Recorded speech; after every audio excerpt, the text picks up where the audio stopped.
I'm going to tie for you today what I call a Jewy dad. And what is a juvenile crawdad? In the nearby reservoir that I fish, you'll see these first thing in the morning before the sun has come out and it's just twilight. And the bass are all hunting in the rocks looking for these baby crawdads to feed on.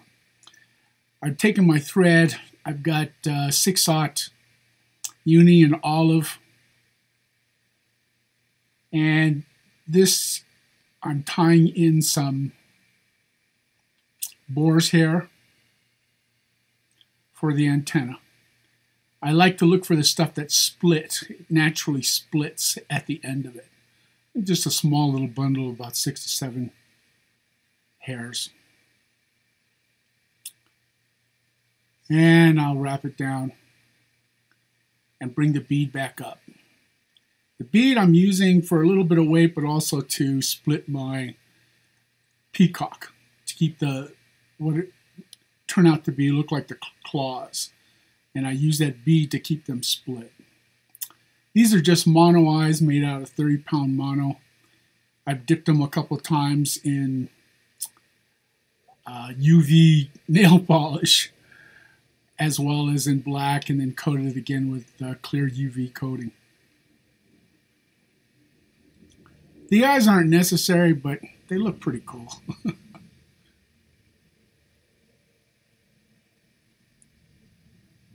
I've crimped them a bit to get that flat section so that they'll lay down properly. And then I bring them in at an angle and do it on both sides. I like them to go out to about the same length as the antennae.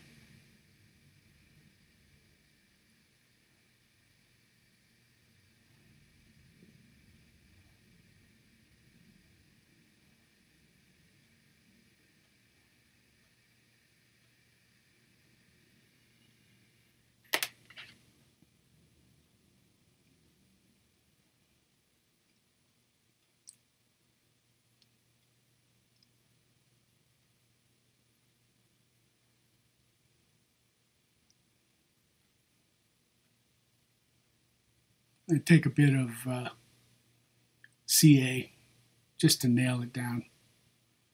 I'm going to bother to put them in. I want them to stick around. And when you're fishing in the rocks, it has a tendency to be really hard on the fly.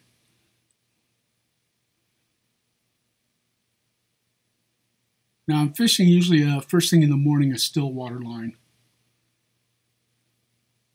because those bass are right on the rocks. You'll see their backs as they bump around in the rocks looking for these crawdads.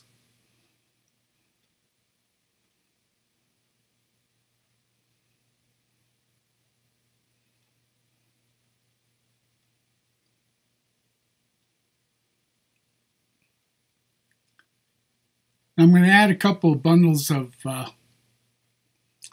pheasant tail fibers that have been dyed orange. I like the orange. If I can, when I find some blue, I'm going to add some blue. If you ever look at a real crawdad, it's got all kinds of colors. But this just gives it more texture and looks much buggier.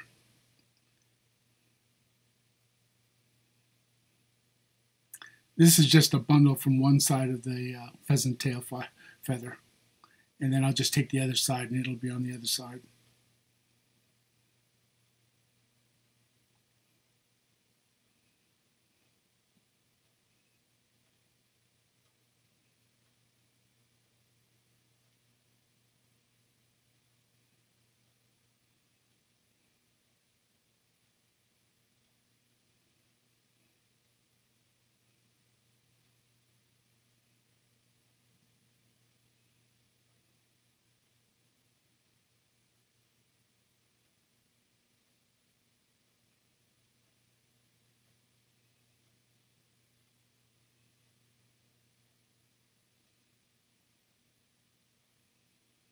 Now I'm going to take 2 pieces of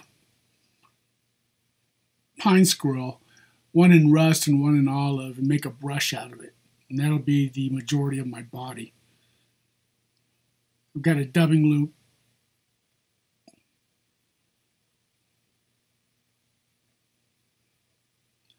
And the length of the piece of pine squirrel I'm using is about an inch.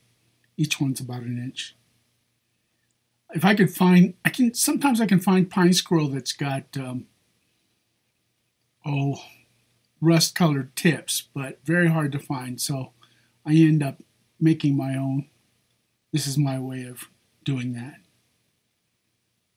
And just twist it. Get some good twist on it. You got to stay with the 7/0 because it'll break that loop if you don't. Excuse me, the 6/0 thread. I'll brush it out a bit.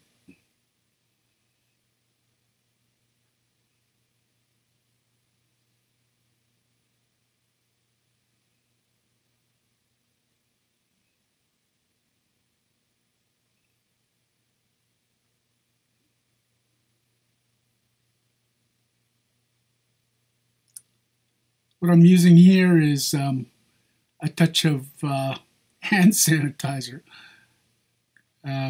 without any scent on it.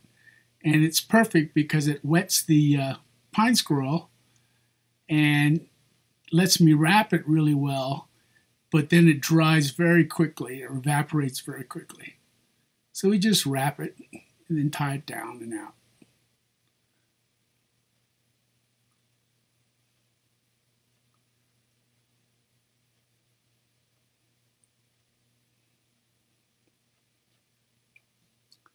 And whip finish. Now, conceivably, you could just stop here, but that's not quite good enough for me. And so what I'm going to do is I'm going to add a shank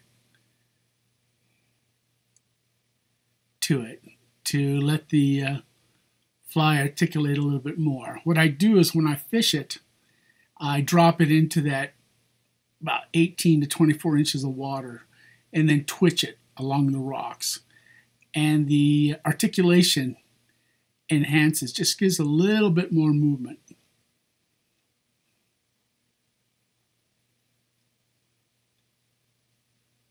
And burn off the excess just to clear that eye. Now the shank's just made out of jig wire. And this is, I think it's like 69-pound jig wire. And then I use a crafting tool to create the loops.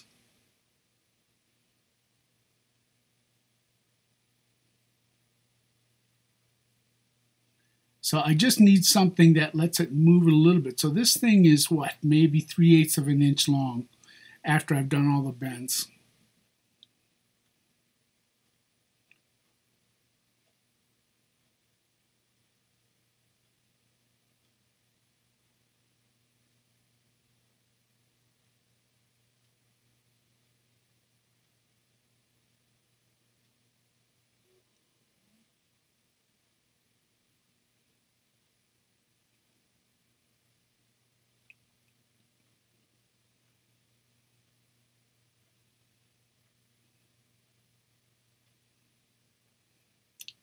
And it gives me quite a bit of movement, especially in the body section of it, which then also adds movement to the pine squirrel, the quote-unquote claws. And drop a little bit of CA on this.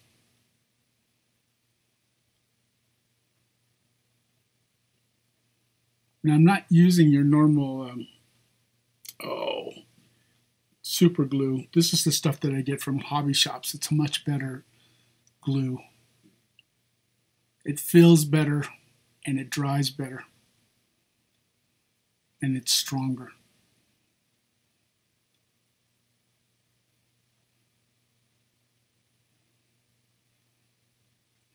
And once again, I've got 2 pieces of pine squirrel, rust, and olive. And I'm going to make another brush.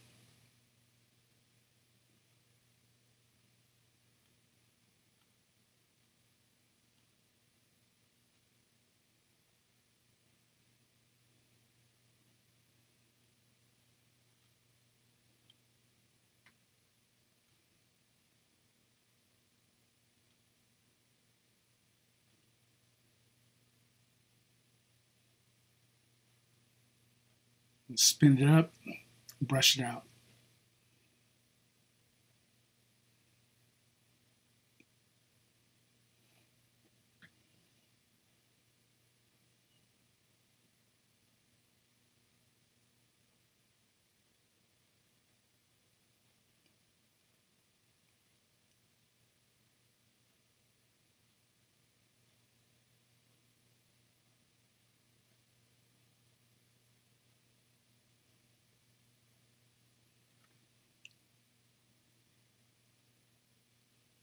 And just wrap it with concentric wraps. Once again, use a little bit of the hand sanitizer. It's like 75% alcohol.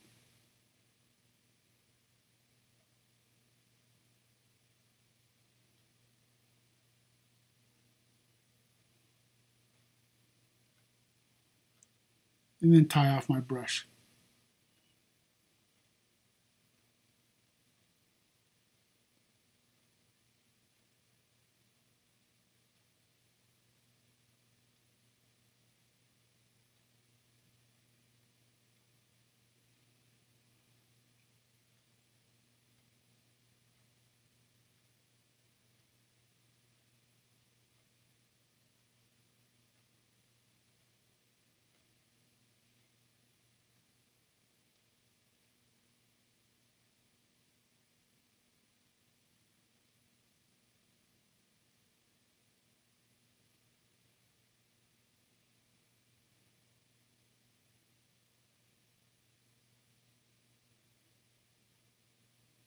Now I'll take and trim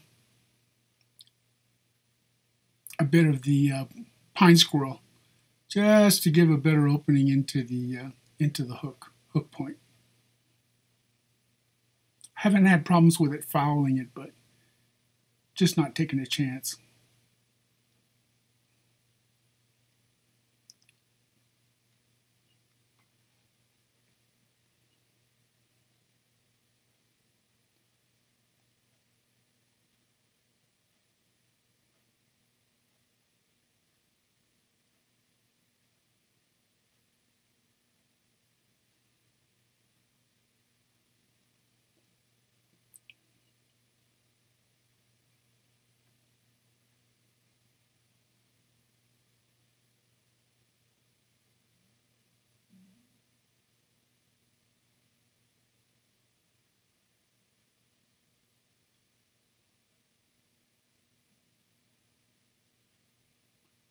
And that's my juvenile crawdad.